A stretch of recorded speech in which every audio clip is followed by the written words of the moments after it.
অন্তর বহির যদি হরিস্তভা তো দক্ষিণ, সেই ভগবান শ্রীহরি যদি আমার হৃদয় অন্তরে আছেন, এই অনুভব যদি আমার থাকে, তাহলে আমার তপস্যার কি প্রয়োজন? অন্তর বহির যদি হরিস্তভা তো দক্ষিণ, সেই ভগবান শ্রীহরি তার অনুভব যদি আমার না হয়, তাহলে আমার তপস্যার ক্লেশের কি প্রয়োজন? কথাগুলো তো এইরকম ভাবে অতি সহজ সরল ভাবে বুঝানো আছে, নারদ ঋষি বুঝালেন।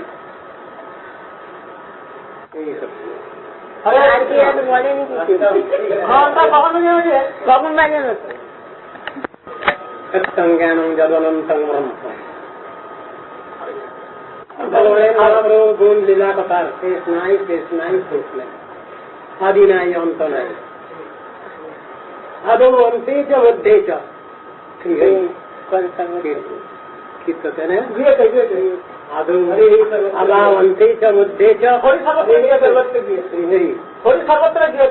সর্বত্র গীয়তে, লাইনটা হল আদিতে মধ্যে অন্তে সব সময় ভগবানের নাম। স্বীকার করবার উপায় নেই। আরম্ভ করতে গেলে ভগবান, গুরু বৈষ্ণব ভগবান, গুরু বৈষ্ণব ভগবান, আর শেষ স্থানেও গুরু বৈষ্ণব ভগবান। বাদ দেওয়া চলবে না, যত ইচ্ছা করি না কেন। আজ নগদ কাল ধার, মানে রোজই আমাকে নগদে কিনতে হবে, আর এতে কোনোদিন আমি কোনো জিনিসপত্র পাবো না দোকান থেকে। করো না, সেটি করো না, এটা নয়, ওটা নয়, সেটা নয়, কোনটা হয় সেটা ঠিক করা আছে, তাও তো মাথায় ঢুকছে না তোমার। আমি সেই কথা বলছি, আমারই শরণ গ্রহণ করো, আমাকেই শরণাপত্তি লাভ করো, আমাকেই আত্মসমর্পণ করো, সব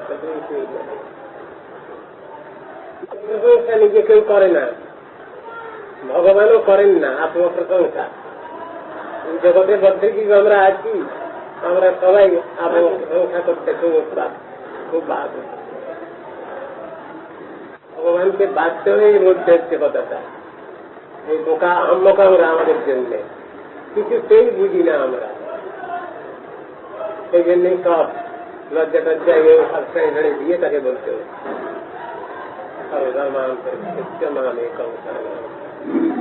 তত্ত্বদর্শন আলোচনা করতে গেলে দেখা যায় মকরবী ধর্ম প্রশ্ন করেছেন যুধিষ্ঠির মহারাজের কাছে। যুধিষ্ঠির মহারাজ প্রশ্নের উত্তর দিয়েছেন। মকরবী ধর্ম তিনিও ধর্মরাজ, এক ধর্মরাজ আর এক ধর্মরাজকেই প্রশ্ন করছেন, বলুন তো কিরকম আর কি কথা। ধর্ম তিনিও ধর্মরাজ, তিনিও পরীক্ষক, আর এক ধর্মরাজকে পরীক্ষা করছেন। যুধিষ্ঠির ধর্মরাজ দিলেন তিনি, উত্তরের ভিতরে কি আছে, পন্থা ভগবানকে যে আমরা লাভ করবো, তার সাধন ভজন করবো, কিভাবে করবো, সেই প্রশ্নের উত্তর খুব সুন্দরভাবেই দেওয়া আছে। বেদা বিভিন্ন, বেদের মধ্যে কর্মকাণ্ড জ্ঞানকাণ্ড সব আছে, ভক্তিকাণ্ড কেউ বুঝতে চায় না, ওই কর্মের মধ্যেই জড়িয়ে পড়ে, জড়িতকৃত বলে, আর মাহাতো নির্বিশেষ এতেই চলে যায়। ভক্তির কথা কেউ ধরতে পারে না, বুঝতে পারে না, সে এমনি সাধন ভক্তি বুঝতে পারে না, তো আবার তারপরে ভাব ভক্তি প্রেম ভক্তি সে তো অনেক দূরের কথা, দূরস্থ এখানেই তো বুঝতে চাচ্ছেন। ঋষি জ্যেষ্ঠ মতঙ্গ ভিন্নম, এমন ঋষি নাই যিনি নাকি তার নিজস্ব মতবাদ স্থাপন না করেছেন। বারে নিজস্ব মতবাদ বলে কিছু আছে নাকি ভগবানকে বাদ দিয়ে? বলে হ্যাঁ নিশ্চয়ই আছে, তাহলে কথাটা আসছে কেন? সব বাদ দিয়ে একটা নতুন থিওরি একজনে বললেন, তাহলে এটা নিজস্ব হয়ে গেল। তার এগুলো তো ব্যাখ্যা করা আছে। কেউ কর্মী, কেউ জ্ঞানী, কেউ যোগী, কেউ তপস্বী, আবার কেউ ভক্ত, আবার সেই ভক্তের মধ্যে ভক্তির মধ্যে আবার গড়েছেন। সাধন লোক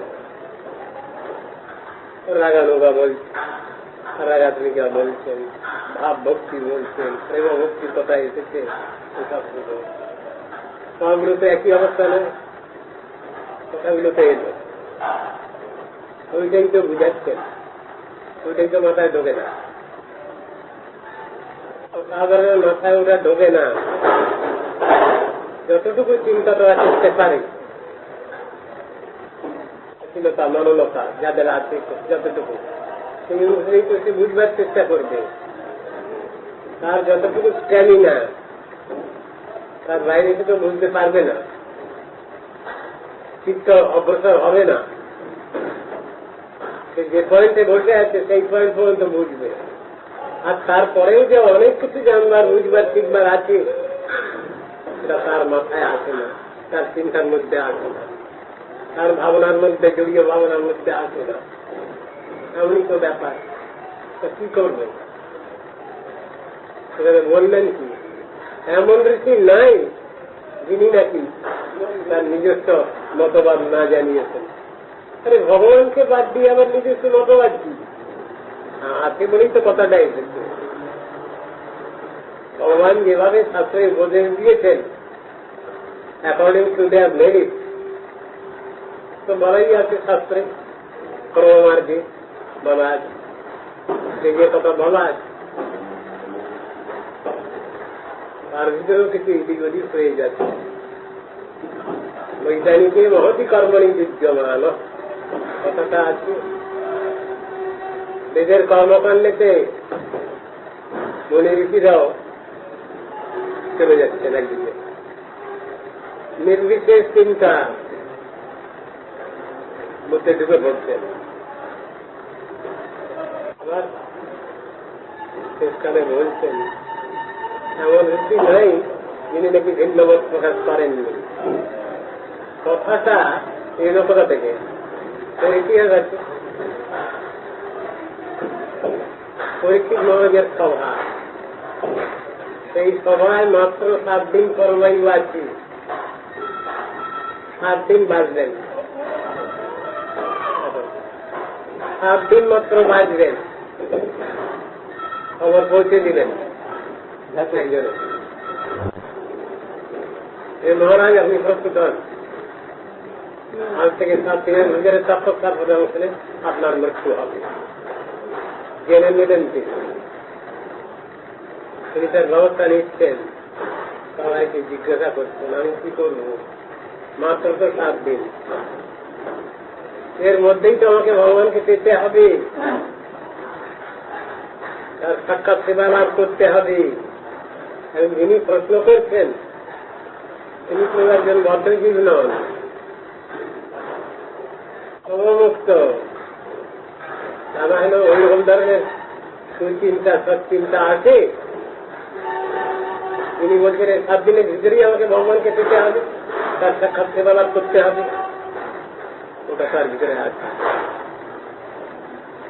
তার অধিকার বিচারও করা আছে শাস্ত্রে, দ্বাদশ স্কন্ধের উপস্থিতি।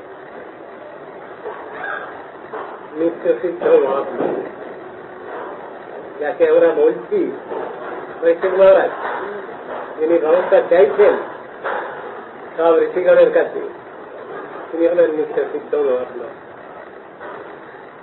এবং তার একান্ত নিয়োজনকে দিয়েই সংসারে সব শিক্ষা দিচ্ছেন। তিনি জেনে গেছেন সময় আমার খুব কম, সীমিত সময়, 7 দিন। খবরটা এসেছে তাও আস্তে আস্তে দুপুর হয়ে গেছে, একদিন তো প্রায় কেটেই গেল, আর 6 দিন সময়।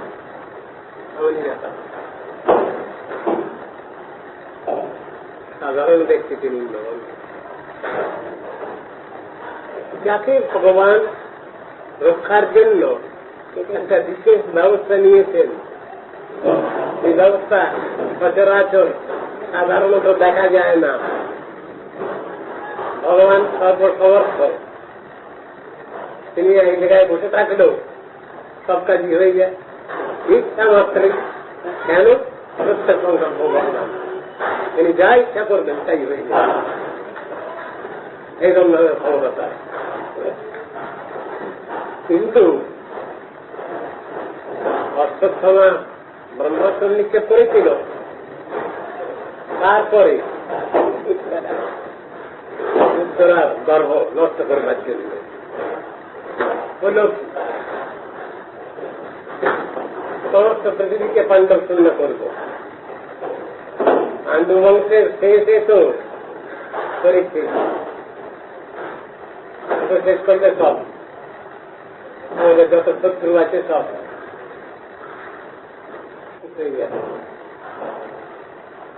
ভগবান বসে আছেন এদের পক্ষে। নিয়ে তো হতে দেওয়া যাবে না, অনেক কষ্ট সহ্য করলো এরা, বহু কষ্ট। সর্বতভাবে শরণাগত পাণ্ডুপুত্র বললেন আজকে দেখি অতি ক্ষমতা। ও তো শুধু অস্ত্র প্রয়োগ করতে জানত, অস্ত্র সংবরণ করতে পারত না, ওটাকে প্রত্যাহিত করতে পারত না, সেটা জানা ছিল না। ভগবান উনি একটা ব্যাপার ঘটালেন, উত্তরের গর্ভের ভিতরে প্রবেশ করলেন। বাপরে, ভগবান এইরকম বলে, হ্যাঁ তাহলে উত্তরের গর্ভে প্রবেশ করলেন, তুমি তো ভগবান তাহলে উত্তরের ছেলে হয়ে গেলেন। উত্তরের গর্ভতে যদি প্রবেশ করলেন ভগবান, তাহলে তো উত্তরের ছেলে হয়ে গেলেন না, তা নয়। সর্বসমর্থ তিনি, কোনোভাবেই যেন কিছু করতে না পারে, সেই জন্য উত্তরার গর্ভে প্রবেশ করে আপনি ধরে বসে আছেন, দেখি এ বাচ্চাকে কিরম করে মারতে পারে। আবার জননীর কেউ বাঁচাতে হবে, তার গর্ভস্থ শিশু বাচ্চাকেও বাঁচাতে হবে। আমাদের এত স্নেহ মমতা দয়া,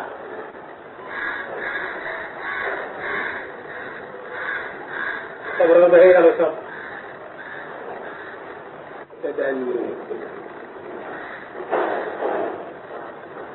এই যে বিষ্ণুরাত, যার নাম পরীক্ষিতের এক নাম বিষ্ণুরাত,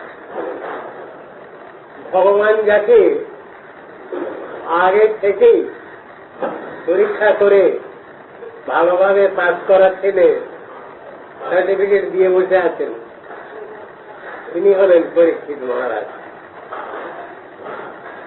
অলরেডি পাস 25 এক্সামিনেশন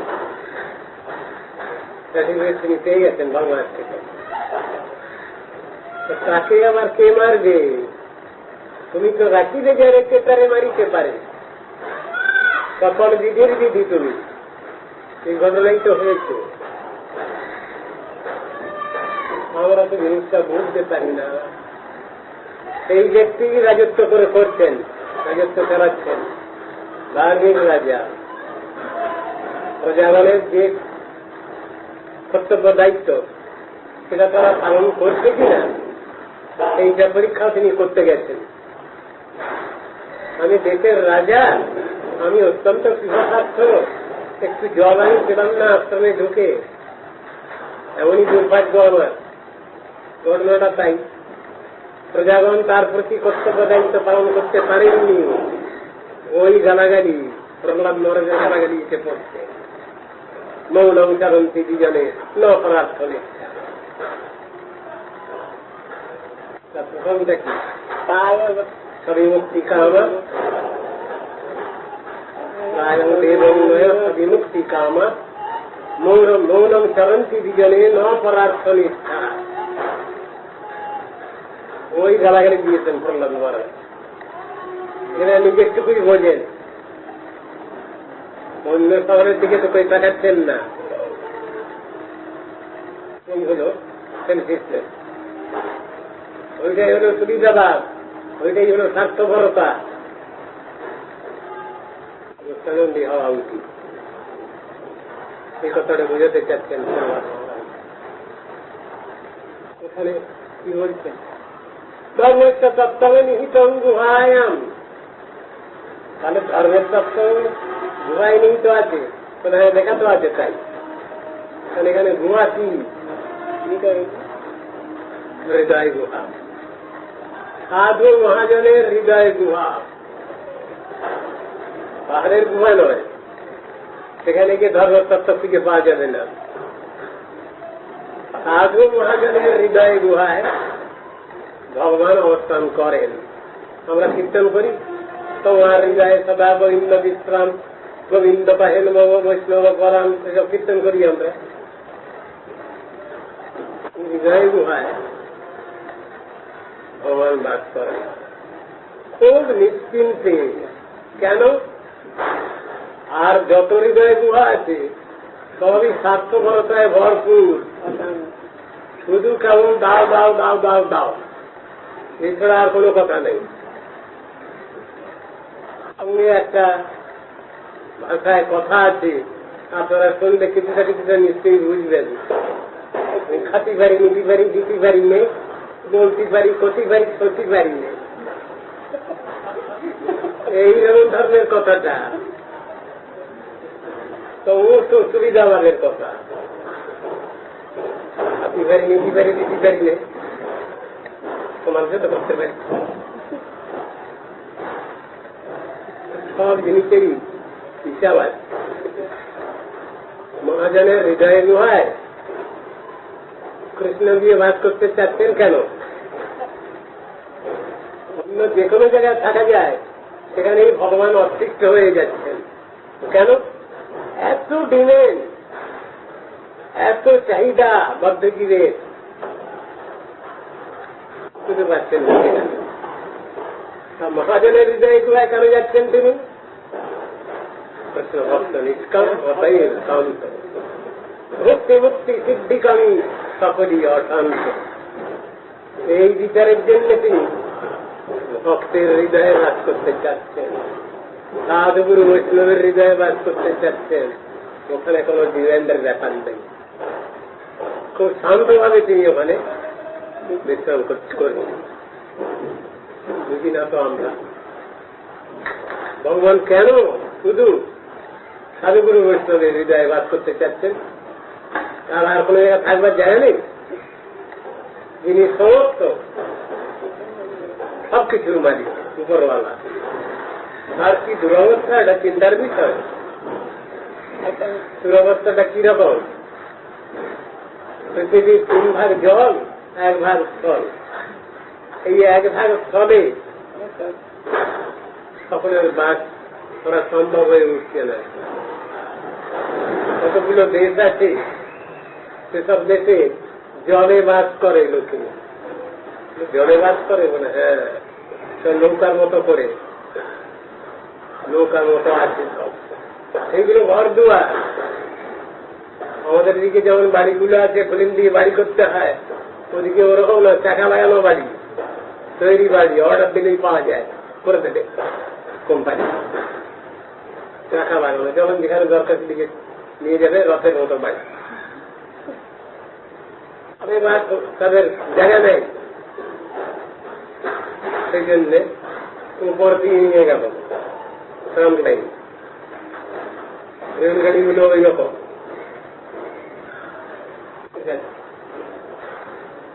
নিচে জায়গা নেই,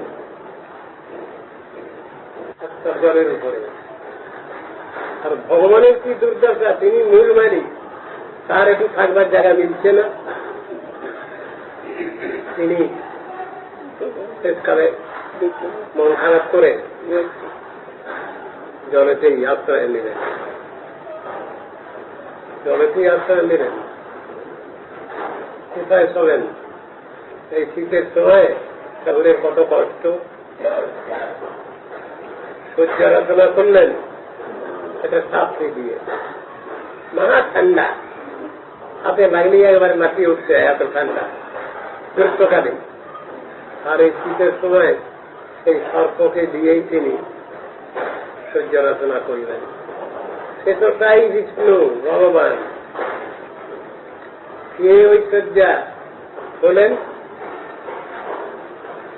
ভদ্রলোক, দেহ ধারণ করে ভগবানের সেবা করেন। বলরাম, বলদেব, কোন ধরনের আসন, বসন, ভূষণ, শয্যা, পাদুকা, যোগসূত্র, তার গায়ের যত গয়না ঠাকুরের সব দিনই হয়েছেন অনন্ত দিন।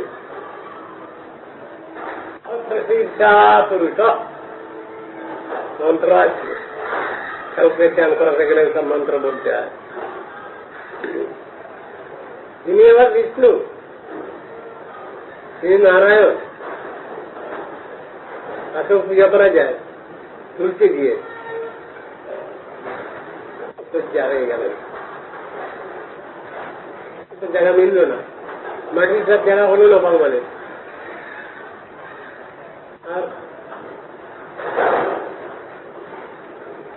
কম্বল বাড়িতে লাগবে না, শীতকালে লাগবে তো, সব ওই সর্প আছে। আর তার সেই নাম লক্ষ্মী, সাধারণ নাম। আবার তার আবার একজন তার সঙ্গে আবার আর একজন আছে, এই দুজনের সঙ্গে একদম বনিবনা হয় না, দুজনেই পরস্পর ঝগড়া করে। যার লক্ষ্মীর ভাগ্য আছে তার সরস্বতীর ভাগ্য নেই, যার সরস্বতীর ভাগ্য আছে তার লক্ষ্মীর ভাগ্য নেই, আর দুজনেই সবসময় ঝগড়া করে। কথা ছেলে সব মিলিয়ে একটাই ছেলে, সেই ছেলেটার নাম হলো কি প্রদ্যুম্ন। সে আবার বাপের কথাও শুনে না, মায়ের কথাও শোনে না, এমন ছেলে। বাহন তার যা, সেবার উল্টো। তাদের শত্রু যে, তাকে করলেন বাহন। সংসারের বড়ই দুরবস্থা। একা স্ত্রী প্রকৃতি মুখরা, দ্বিতীয়া চঞ্চলা। চঞ্চলা বুঝতেই পারছেন আপনারা, লক্ষ্মী দেবী। আর প্রকৃতি মুখরা হচ্ছেন আরতি, সরস্বতী দেবী। প্রত্যেক ভুবন বিজয়ী, এই ভুবন বিজয়ী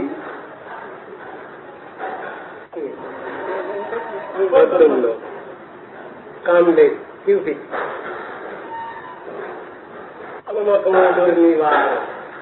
সে কারো কথা শোনে না। শয্যা, মাটিতে জায়গা হয়নি তার, শেষাই তিনি শেষসজ্জায় আছেন। চরেতে শুতে হয়েছে তাকে, শয়ন যাবধৌ নদীতে তার শয়ন হয়েছে। বাহন পর্ণগারী, পর্ণগারী হল ওই সাথেরই শত্রু, গরুর মহাবলী। সংসারের খুব দুরবস্থা, এই ঠাকুরের সংসারের বড় দুরবস্থা। স্মারং স্মারং সগৃহ চরিতম দারু ভূতুরারি। ভগবানের সংসারের বড় দুরবস্থা চিন্তা করে ভগবান বললেন, না আমি আর এরকম সংসার করব না। চলে গেলেন জগন্নাথ ক্ষেত্রে, নীলাচলে।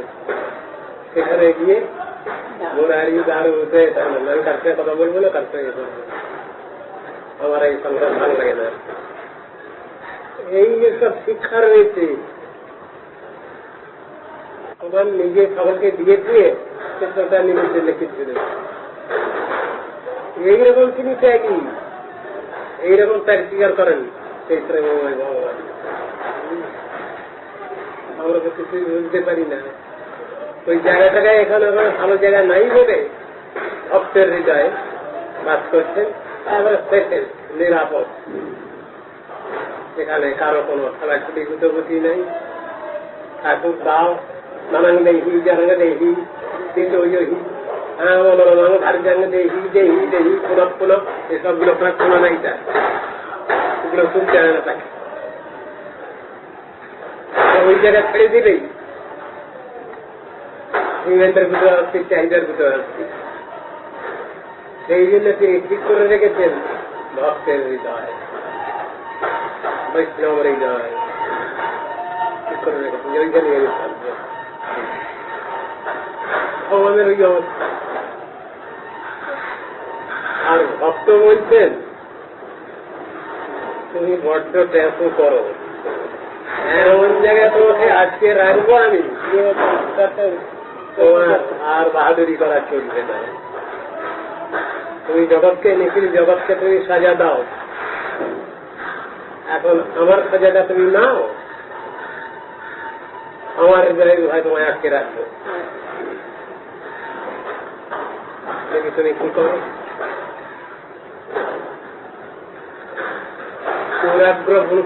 তখন তার মধ্যে ব্যাপারটা বলা আছে, তাহলে জানাও তো কম না। ভক্ত বলছেন তোমাকে এমন করে আটকে রাখবো তোমার দুষ্টুমি বরদাস্ত করবো না। ব্রজে প্রসিদ্ধম নবনীত চৌরম, যিনি ব্রজে প্রসিদ্ধ ননী চোরা, যার নাম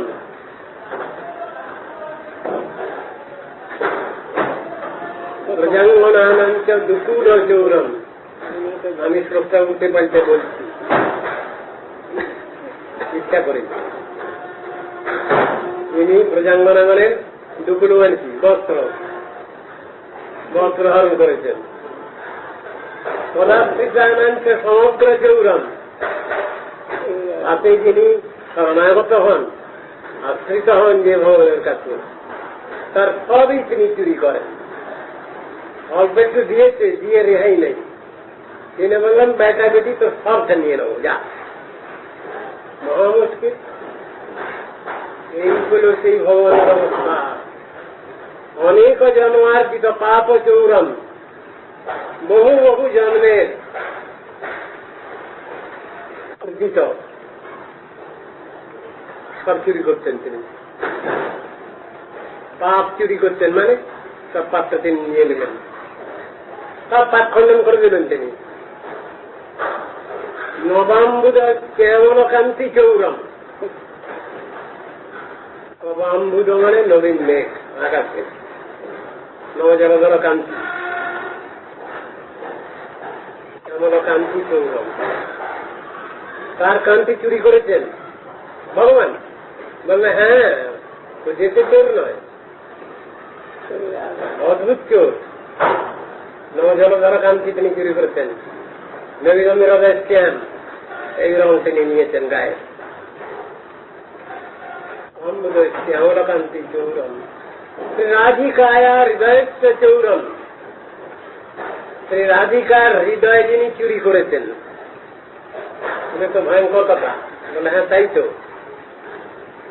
চৌরাগ্রগণ্য পুরুষ নমাম। এইরকম যে চোর, সে চোরকে আবার ভক্তই সাজা দিচ্ছেন। তোমাকে এমন করে আটকে রাখবো, টেপু করতে দেবো না, বাহাদুরি তোমার, আমার হৃদয়ে কোথায় আটকে রেখে দেবো। ভগবানের সঙ্গে ভক্তের এরকম ধরনের খেলাখেলি হয়, বেশ রাখারাখি হয় এরকম, কিন্তু এই জগতে হয় বেশ রাখে পরস্পর। ভগবানের সঙ্গে তার একান্ত নিবেদন, তিনিও এইরকমই করেন। ভগবান ওটা ভালোবাসেন। ওই খেলাখেলিটা বিল্লমঙ্গল এক নাম করা ভক্ত, বৃদ্ধ, অতি বৃদ্ধ, যে বৃদ্ধাত্বের হিসাবটা আমাদের ঠিক জানা নেই। দ্বাপর যুগের শেষে তিনি ছিলেন, আর কলি যুগের প্রথমে তিনি ছিলেন। বয়স তার মাত্র 700 বছর হয়েছে, মাত্র 700 বছর হয়েছে বয়স। তাকে এসে গেছেন, ধরে ফেলেছেন, হাত ছাড়িয়ে নিয়ে দূরে দাঁড়িয়েছেন একটু। তখন বিল্লমঙ্গল বলছেন ঠাকুরকে, ঠাকুর তোমার তো গায়ে অনেক জোর, তুমি অনেক গায়ে জোর রাখো, শক্তি রাখো। আমি তো 700 বছরের বৃদ্ধ, আর তুমি ব্রজের নবযুবক, ব্রজ নবযুবক দ্বন্দ্ব, তোমাদের গায়ে তো অনেক জোর হবে, মানিয়ে। কিন্তু জানো একটা বেগ তোমার চলবে। কি বেগ? সত্যম উৎক্ষিপ্ত জাতোসি বলাৎ কৃষ্ণ কি অদ্ভুতম। এই কৃষ্ণ তোমার গায়ে অনেক জোর আছে, তাই আমি তোমাকে ধরে ফেলেছিলাম, আমার থেকে হাত ছাড়িয়ে তুমি দূরে দাঁড়াবে। তোমার গায়ে জোর আছে, এই স্বীকৃতি সবাই দেবে, আমিও দিলাম। কিন্তু তোমার বাহাদুরি কি আছে? তোমার বাহাদুর থেকে আমার বাহাদুরি বেশি। কি বাহাদুরি তোমার বেশি? দয়াতে যদি নির্যাসী পৌরুষঙ্গ নয় আমি যদি, তুমি যদি আমার হৃদয় থেকে, হৃদয় গুহা থেকে যদি তুমি নিজে চলে যেতে পারো, যাও দেখি কেমন বাহাদুরি, তাহলে তোমার কেমন পৌরুষ বাহাদুরি আমি দেখবো। ভক্তের সঙ্গে ভগবানের এইরকম নীতি নীতি কোন্দল হয়, ঝগড়া হয়, সে ঝগড়াতে সাধারণ ঝগড়া নয়, প্রেমিকদের ঝগড়া ভগবানের সঙ্গে তার একান্ত নিয়োজনে এরকম ভাবে হয়। সেই প্রেমময় ভগবান সেই ভক্তের হৃদয়ে থাকেন খুব নিশ্চিন্তে। প্রাকৃতিক জগতের কামনা বাসনা নাই, এটা তাকে সইতে হয় না, সহ্য করতে হয় না। সেই জন্যই কথাটা এলো কৃষ্ণ ভক্ত নিষ্কাম, অতই শান্ত। প্রাকৃতিক জগতের যত কামনা বাসনা আছে সব কামনা বাসনার হাত থেকে রেহাই পাচ্ছেন ভগবান। কেমন বিরক্ত করবে নাকি? এইরকমই বুঝানো আছে। অনেক লোকের চিত্ত অনেক প্রকার, ভগবান কি করলেন? শাস্ত্র প্রণয়ন করলেন। আবার শাস্ত্র প্রণয়ন করেও তো তার শেষ নেই। কে শাস্ত্র বুঝাবে তার ব্যবস্থা আবার করতে হচ্ছে তাকে। দুনিয়ার লোক কতবার কেউ বোঝে না কিছু, আবার শিক্ষক তাকে ব্যবস্থা করার কেউ দায়িত্ব ভগবানের। কোথায় কেমন ব্যবস্থা রাখতে হবে সব ভগবানের গাড়ি। কি করবেন তিনি? দায়িত্বই তাকে পালন করতে হয়। ভগবান থাকছেন কোথায়? সাধুর হৃদয়ে। তার একান্ত সাধনগত সাবধান মানে হয়ে যেত। ভগবানকে যারা ভালোবাসেন ওটা তারা বোঝেন যে লেখার মানে ধার চাহিয়ে আর লজ্জা দিবেন না।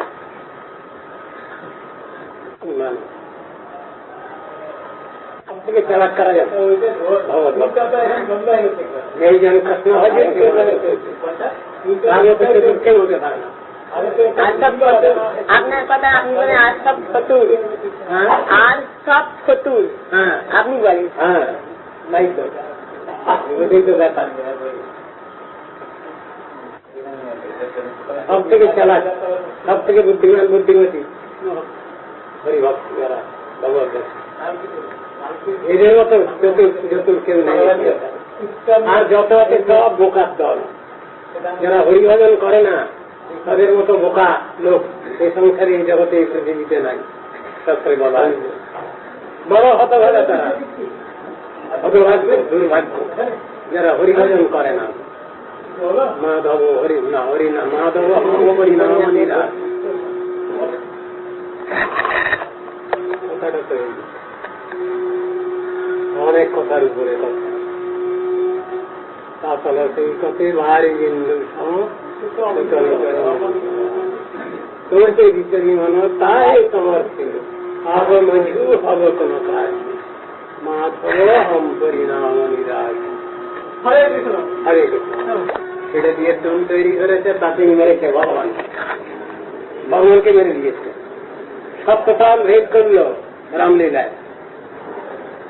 আর ওই রকম একটা শুনেছে, সেইটা লাগিয়েছে, সেটা দিয়ে কৃষ্ণকে গুলি করে। কৃষ্ণ এমনই জিনিস, এটা কেউ গুলি করলে আর পড়ে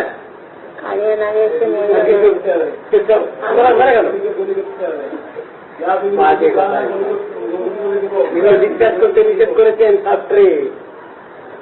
কৃষ্ণের কিতাব ওটা খণ্ডন, महिषी विवाह और এই সমস্ত গুলো বলে এইগুলো তো দেখ নেই বাইরে এগুলো তো আমাদের কেতাবটা খণ্ডন এগুলো রয়েছে মায়াময় কৃষ্ণ এমন জিনিস একটা 10,000 দান মারলে আর উনি উপরে হয়ে গেলেন যে ভগবানের অসীম ক্ষমতা তখন বলতে বলতে কথাটা বলিনি কৃষ্ণ যখন আসেন তখন বীর অর্জুন কৃষ্ণ যখন চলে গেলেন তখন তার আর গান্ডি ওঠে না করতে পারছেন না তিনি ওই রকমই তো সেই অর্জুনই তো আছেন যে অর্জুন ছিলেন আগে কিন্তু তত্ত্ব তো নয় তার সব শক্তি যেন নিয়ে নিয়েছেন ভগবান অর্জুন কিছু করতে পারছেন না বর্ণনা আছে ভাগবত হরে কৃষ্ণ হরে কৃষ্ণ অহংকার যদি আমার হয় বলতে পারছি না যেটা বলছি এখন কথা অহংকারের কথাটা না আসবে গার্জিয়ান দায়িত্ব নেন এটা আমি বিশ্বাস করি মর্মে মর্মে অনুভব করি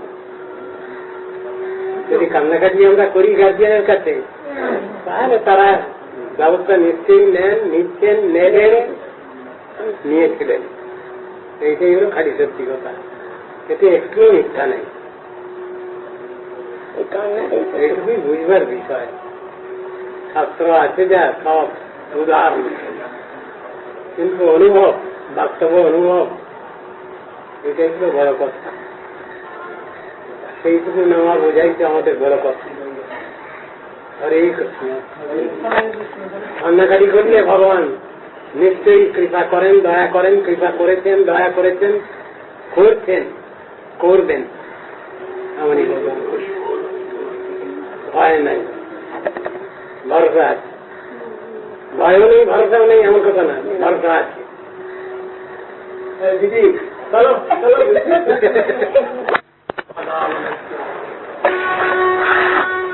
আজকে শুরু আছে তো শুরুটা নিয়ে নিন না আজকে শুরু আছে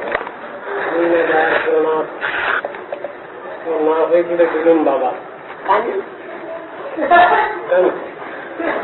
আচ্ছা দিদি কি যাবে দিদি সেখানে ছিল না দিলুম বাবা হ্যাঁ দিদির যেন ছিল না সেখানে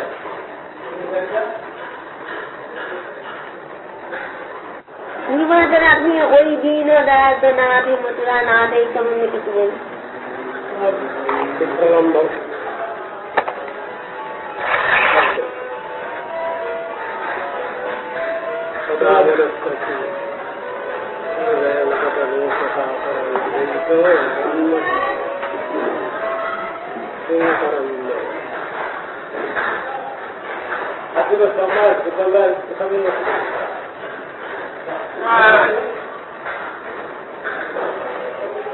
ঠান্ডা কেমন পড়েছে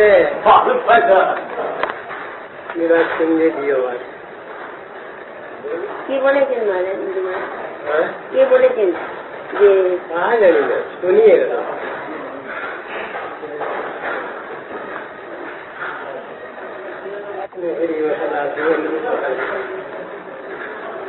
আছে বেকার লোকে পড়ে তাই শুনি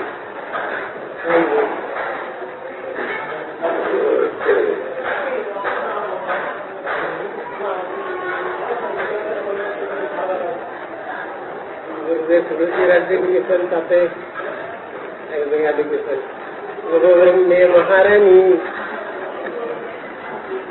বলছেন আমার থেকে দিও মাস মায়া একজনে কীর্তন ধরেছে এখানে বলছে বলে দিও মাস বললাম এখানে বলেছে কিন্তু আর ফের বলো না আমার গুরুদেব থাকলে তারা ডেকে তোমাকে মারতেন এইরকম দেখি হ্যাঁ তো তুমি এখন মারতে যাচ্ছ কেন যা ওখানে দাওয়াত পাইব ওইখানে একদিনকেই বলেছে নবদ্বীপে গোবিন্দে মহারানী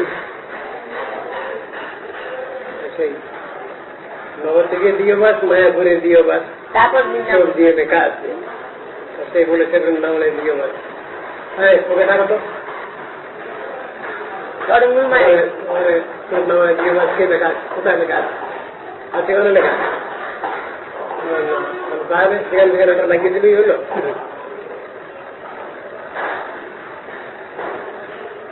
বৃন্দাবনে জিহ্বা সেটা আলাদা এতে আছে। তাহলে কি লেখা হবে? তাহলে ব্যাখ্যাটা কি হবে? নবদ্বীপে জিহ্বা মায়াপুরে জিহ্বা, ওইটা চাচ্ছেন। আর বৃন্দাবনে জিহ্বা সে তো রয়েছে, ঠাকুরের অনেক কথা বলি আছে, নরসিংহ ঠাকুরের অনেক কথা বলি আছে, তার ভিতরে এরকম আছে। সব জায়গায় ভাষা চলে যাবে।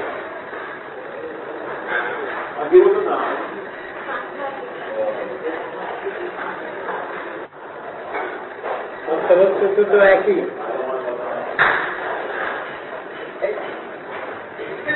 গৌর কৃষ্ণ, তিনি গৌর, তিনি স্বয়ং শুধু লীলাগত ভেদ, এই কথা বলা। ঔদার্য লীলা গৌরের, কৃষ্ণের মাধুর্য লীলা, এইটা তো নিয়ম। ঔদার্য পূর্ণ মাধুর্য আর মাধুর্য পূর্ণ ঔদার্য, এই দুটো কথা বলা আছে। এবং এই আপনি যারা সেবা করেন তাদের দুই স্থানেই তাদের সেবা। আর যারা শুধু গৌর গৌর করছেন, তারপরে জোর দেওয়া আছে, তাদের গৌর সেবার অধিকার নয়। সেখানে গৌর ভাড়া ধরছে অর্চন মার্গে গৌর বিশ্বপ্রিয়ার সেবা, আর ভজন রাজ্যে গৌর ভাড়া ধরছে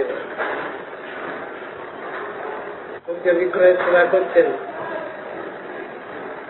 রাধা গোবিন্দের সেবা করছেন সেই প্রকার।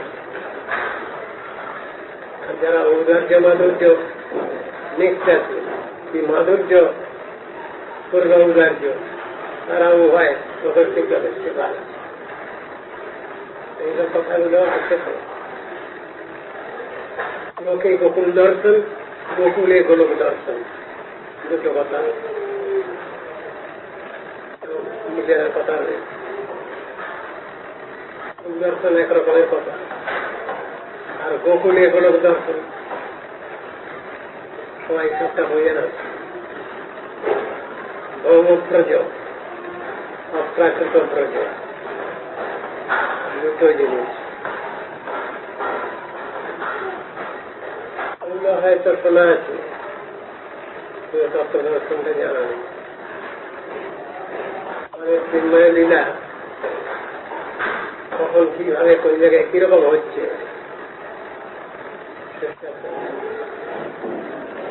ওটা যতক্ষণ না আসছে ততক্ষণ পর্যন্ত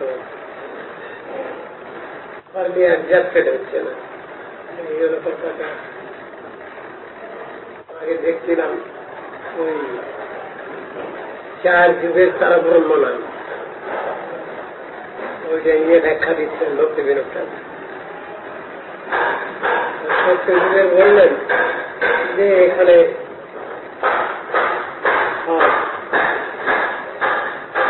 সত্যযুগের যায় নারায়ণের, এখানে অন্তরসী আছে, সামান্য পতঞ্চিত দায়িত্বভাব। যুগের তারা ব্রহ্ম নামের ভিতরে দায়িত্বভাব আছে।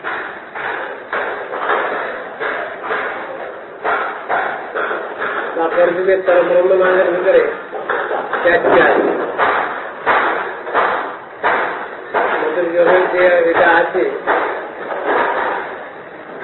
সেটা ঠিক ব্যাখ্যা করছেন না, নিজেই দিচ্ছেন ব্যাখ্যাগুলো দিয়ে দেয়। 4 যুগের তারা ব্রহ্ম নামের ব্যাখ্যা দিয়েছেন ভক্তি বিনোদ। বলছেন মধুর রসের সেবা, মধুর রসির সেবা এটা প্রাকৃত জড়ীয় কোনো ব্যাপার না, প্রাকৃত ইন্দ্রিয়গ্রাহ্য ব্যাপার নয়, প্রাকৃত অবস্থাই নয়। অপ্রাকৃত দেহে কৃষ্ণের চরণ যায়, অপ্রাকৃত দেহ, অপ্রাকৃত ইন্দ্রিয় সব না হয় দিতে কোনো ইয়ে হয় না, প্রাকৃত অবস্থা কোনটা ইয়ে হয় না। উনি বলছেন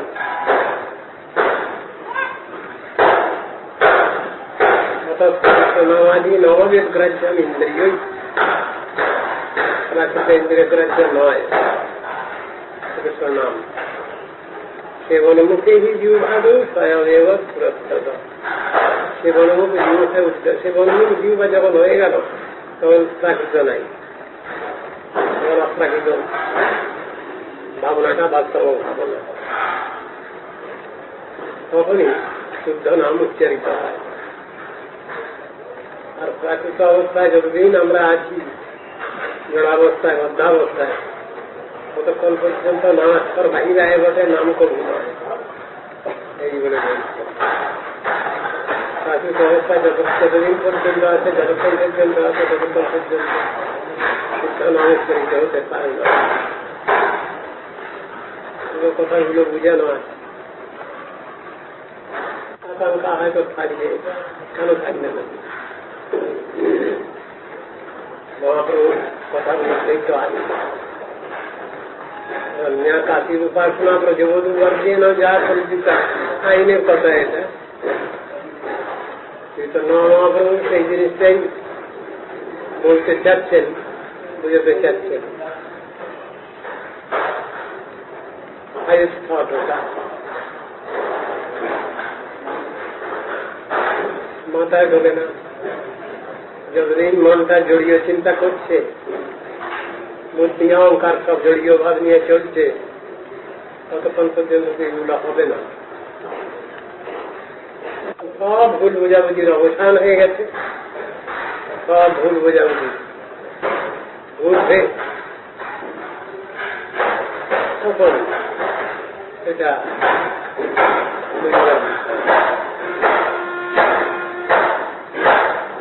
পূর্ব পর্যন্ত বুঝবে না।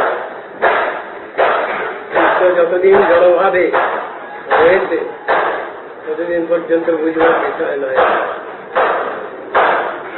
প্রাকৃত ভাব বিভাজিত অবস্থাটা, এই অবস্থা স্বীকৃতি মুখে বলা যাবে বটে, কিন্তু স্বভাব আসবে বাস্তব রূপে। এই কথাই তো জ্ঞান ভুল হয়।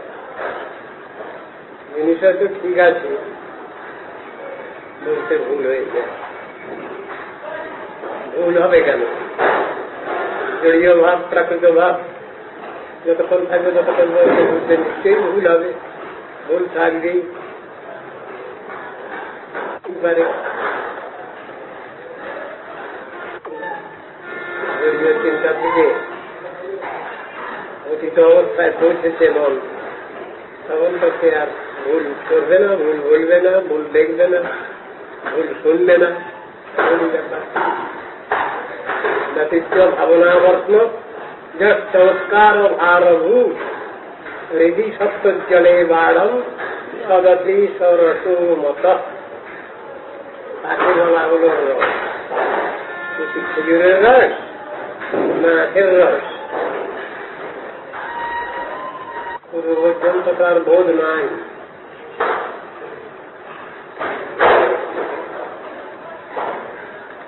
কোন মন চিত্ত এই রস আস্বাদন করবে,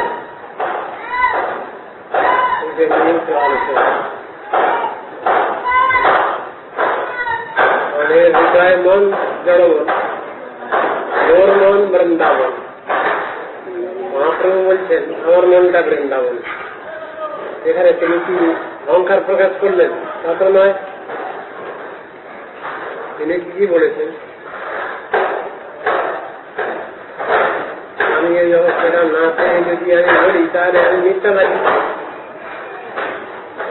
অসম্যকদর্শী, উল্টো পাল্টা বুঝে বসে আছে, এই তো কথা।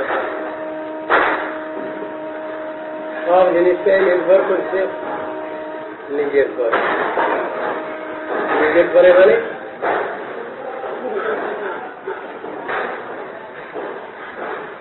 ব্যবস্থার পরে সবটা নির্ভর করে। যে যেখানে শব্দ ব্যবহার হয়েছে, ভগবানের নির্দেশে যিনি চলেন, ভগবান আজ্ঞায় যিনি চলেন, ভগবানের প্রেরণায় যিনি চলেন, সেই অবস্থাটা সবার ব্যবস্থা নয়, এটা তো প্রাকৃতিক অবস্থা নয়। যিনি ভগবানের সাক্ষাৎ নির্দেশ নিয়ে চলছেন, তিনি তো ভুল চলছেন না, তিনি তো ঠিক পথে চলছেন, ঠিকভাবে চলছেন, যা দর্শন করছেন ঠিক দর্শন করছেন, যা বলছেন তত দর্শন বলছেন। এখন মূর্খ হতে পারে আমি বুঝতে পারছি, আমি বুঝতে পারছি না, তো আমি তো ভুল দেখবো, ভুল বলবো, ভুল করবো, সবটাই এই তো কথা।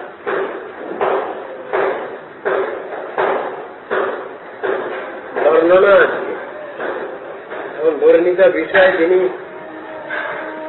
শ্রবণ করবেন তার আধারটার পরে নির্ভর করছে, সেই আধার অনুসারে সবটা হচ্ছে। আধারটা যদি না থাকে ঠিক, তাহলে সে উল্টোপাল্টা করবে, উল্টোপাল্টা বলবে, উল্টোপাল্টা দেখবে।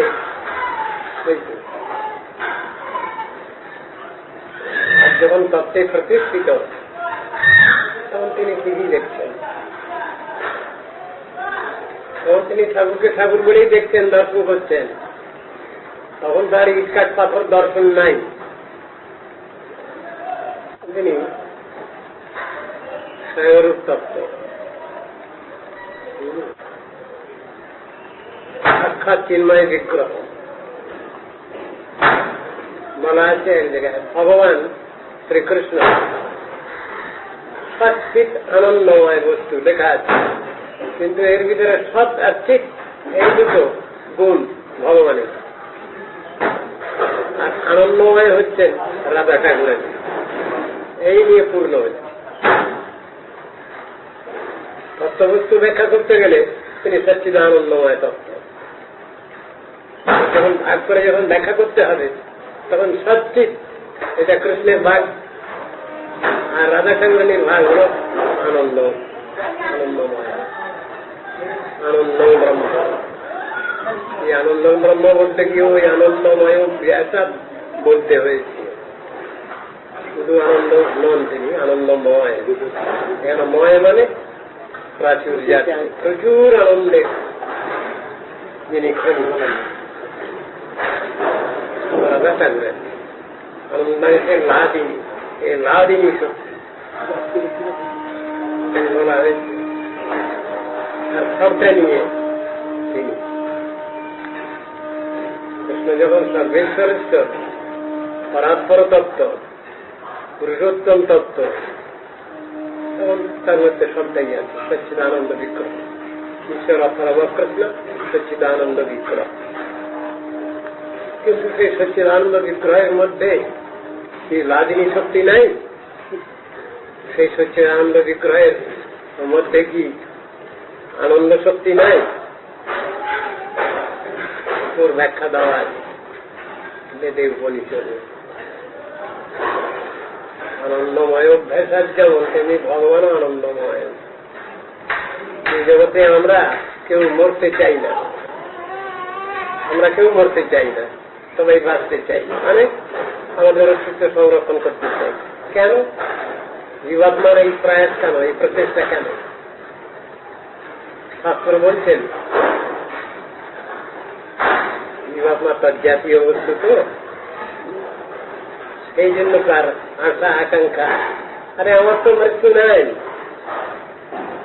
সুতরাং আমি মরতে চাইবো কেন, আমি মরবো কেন?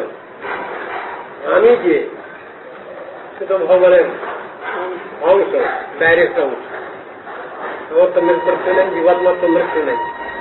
এই জন্যই কোনো মানুষ মরতে চায় না, আমাদের মরবার ইচ্ছা নেই। ব্যাখ্যা আছে। ভগবান যদি প্রেমময় না হতেন, ভগবান যদি স্নেহময় না হতেন, কুঝেবান্ন প্রাণ্য জগদীশ আকাশ আনন্দ নস্যাৎ, বেদের মধ্যে কথাগুলো বলা আছে। ভগবান আনন্দময় বস্তু, আমরা তারই অনুঅংশ, তো আমাদের ভিতরে সেই ভাবটা তো আছে, সুতরাং আমাদের মৃত্যু নেই, আমরা মরতে চাই না, ওই জন্যই মরতে চাই না আমরা। কেন? আপনার মৃত্যু নেই তো, ওদের কোনো মানুষের মরবার ইচ্ছা হয় না। এই ব্যাখ্যা দেওয়া আছে, আনন্দ সত্তা তার ভিতরে আছে। সে জানুক আর নাই জানুক, তার ভিতরে ভাবটা ওই সেই অনুসারে সে মরতে চায় না, মৃত্যু তার মরবার ইচ্ছা নেই। যদি জানে, জেনে ফেলে যে হ্যাঁ আমার আনন্দময় সত্তা, ভালো কথা। আর যদি নাও জানে, তাহলেও সে মরতে চায় না। কেন মরতে চায় না? যেহেতু সে আনন্দময়েরই চিৎকন, তার মৃত্যুর ইচ্ছা নেই, মরবার ইচ্ছা নেই। বাস্তবিক তার মৃত্যু নাই। জীবাত্মা এক শরীরে যখন প্রবেশ করছে তখন তাকে জন্ম বলা হয়। জীবাত্মা যখন দেহাধার থেকে দেহান্তরিত হচ্ছে তখন তাকে বলা হয় মৃত্যু। বাস্তবিক পক্ষে জীবাত্মার জন্ম মৃত্যু নাই, প্রাকৃতিক জন্ম মৃত্যু নাই, সেই কথাই তো বোঝানো হচ্ছে।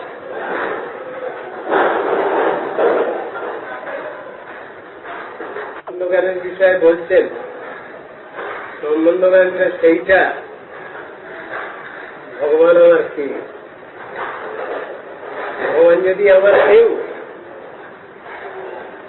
বিষয়ে আমার জেনে নেওয়া, বুঝে নেওয়া, উপলব্ধি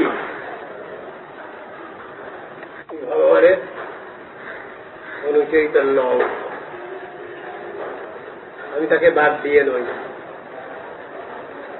তার সেবা করাই আমার একমাত্র ধর্ম। সকলের উপরে শুধু কৃষ্ণ কৃষ্ণ আপনারা করেন কেন? কথা বলা আছে। এই কৃষ্ণ তত্ত্বই হচ্ছে সমস্ত নিখিল সদ্গুণের আধার। সেই জন্য কৃষ্ণের পরে গিয়ে চলে যায় কথা। যত তত্ত্ব আছে ভগবানের গৌণ নাম আর মুখ্য নাম দুরকম আছে। গৌণ নাম কিরকম? জগৎ পিতা, জগৎ পাতা, জগৎ ঈশ্বর, এইসব শব্দগুলো হল গৌণ নাম। আর মুখ্য নাম হচ্ছে, প্রথমেই বললেন নারায়ণ, তারপরে বলছেন জগন্নাথ, তারপরে ওদিকে বলছেন জনার্দন, এসব শব্দগুলো ব্যবহার করছেন। কৃষ্ণ, গোবিন্দ, মুকুন্দ, এসব শব্দ ব্যবহার করছেন। বিশেষ বিশেষ অর্থবাচক শব্দগুলো এটাই সমস্ত তত্ত্বের পূর্ণ প্রকাশ, ফুল ম্যানিফেস্টেশন। এই কথাটা শাস্ত্রের বক্তব্য। সবসময় কৃষ্ণ ভজন, কৃষ্ণ সেবা, কৃষ্ণের আরাধনা, এইসব কথাগুলো এসে সুপ্রিম অথরিটি। যারা সিঙ্গার রসের আকৃষ্ট, তাদের বেলায় কৃষ্ণ ছাড়া কোনো কথাই নেই। কৃষ্ণই হচ্ছেন তার বিষয়বস্তু। ওই ভাবের বিষয়বস্তু হচ্ছেন কৃষ্ণ, অন্য কেউ নন। খুব পরিষ্কার বোঝা যাচ্ছে রামচন্দ্র একপত্নী প্রপদার ছিলেন। তখন সুষ্পনাখা এসে লক্ষণকে করছিল, তখন লক্ষণ দেখিয়ে দিলেন শ্রীরামচন্দ্রকে। রামচন্দ্র তখন তত্ত্ব দর্শনটা বলে ফেললেন, আমি তো একপত্নী প্রভদর, বহু বাল্যভক্ত আমাতে সম্ভব নয়, আমি জগতে নীতি আদর্শ প্রচার করতে এসেছি। এটা বুঝিয়ে দিলেন তাকে। দণ্ডবারণ্য প্রীতিগণ আরো অন্যান্য অনেক জায়গার অনেক রকম সব আছেন, তাদের সবই তো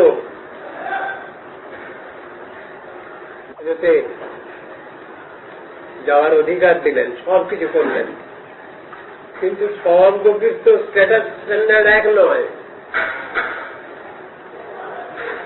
বিভিন্ন ধরনের অধিকার তাদের মধ্যে আছে। শ্রীমদ ভাগবতে একাদশ খণ্ডে 12 অধ্যায় 12 অধ্যায়, তার ভিতরে এই ভোজ ভাবের কথাগুলো বলা আছে। আমরা শ্রীমদ ভগবত গীতা পড়ি যখন, তার মধ্যে সব রকম ধরনের আলাপ আলোচনা হচ্ছে কৃষ্ণের এবং অর্জুনের। শেষের দিকে বললেন সর্বধর্মান পরিত্যজ্য মাম একং শরণং ব্রজ। কথা বলতে বাধ্য হচ্ছেন কৃষ্ণ। আগে বহু তত্ত্ব তাকে বুঝিয়ে এসছেন অর্জুনকে। অর্জুনের ভুল বোঝাবুঝির ব্যাপার নাই, তিনি তত্ত্ব দর্শন সবটাই জানেন, কিন্তু ভুল বোঝাবুঝির ব্যাপার আছে। জগতের মূর্খ অর্বাচীন আহম্মক আমরা, আমাদের সবসময় ভুল বোঝাবুঝি আছে। ওই জন্য স্বয়ং ভগবানকে বলতে হচ্ছে তার তত্ত্ব, নিজের কথা নিজের কথা নিজে কেউ বলে না, কিন্তু ভগবানের বিশেষ দায় পড়ে গেছে, সেই জন্য তিনি বলতে বাধ্য হচ্ছেন সর্বধর্মান পরিত্যজ্য মাম একং শরণং ব্রজ। সর্বধর্ম সবই ছেড়ে দিতে হবে, এবার কি কথা। এদিকে বলছেন ধর্ম, আবার এদিকে বলছেন সব ছেড়ে দিতে হবে। তোমার মাথায় কিছু ঢুকছে না, এই জন্য বলছি।